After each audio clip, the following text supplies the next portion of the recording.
அனைவருக்கும் இனிய வணக்கம். அன்பின் ஆன்மீகத்திற்கு உங்களை அன்புடன் வரவேற்கிறோம். இன்றைய பதிவில் 2025ஆம் வருடம் செப்டம்பர் மாதம் திருவண்ணாமலை கிரிவலத்திற்கு உண்டான தேதி மற்றும் பௌர்ணமி திதி குறித்த நேரங்களை நம்ம தொடர்ந்து பார்க்கலாம். அதற்கு முன்பாக அன்பின் ஆன்மீகத்திற்கு சப்ஸ்கிரைப் செய்து ஆதரவு அளிக்குமாறு அன்புடன் கேட்டுக்கொள்கிறோம்.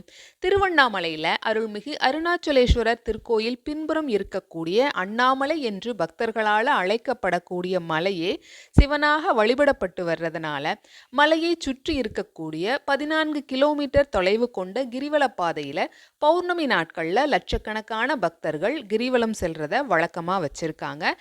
பௌர்ணமி தினத்துல பௌர்ணமி நிலவு வெளிச்சத்துல கிரிவலம் செல்வது உடலிற்கும் மனதிற்கும் மிகுந்த ஆரோக்கியத்தை கொடுக்கும்னு பெரியவங்க சொல்லியிருக்காங்க.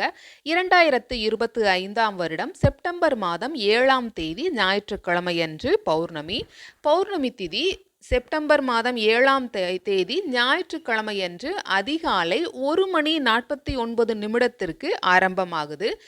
செப்டம்பர் மாதம் 8ஆம் தேதி திங்கட்கிழமையன்று அதிகாலை 12:32 பௌர்ணமி திதி நிறைவடையுது.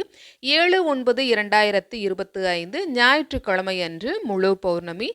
இந்த பௌர்ணமி நாளில் கிரிவலம் சென்று உடலையும் மனதையும் ஆரோக்கியப்படுத்தி இறைவனது அருளை பெறுவோம். இந்த பதிவு உங்களுக்கு பயனுள்ளதாக இருந்திருக்கும். ஞாபகமாக லைக் பண்ணி சப்ஸ்கிரைப் பண்ணுங்க.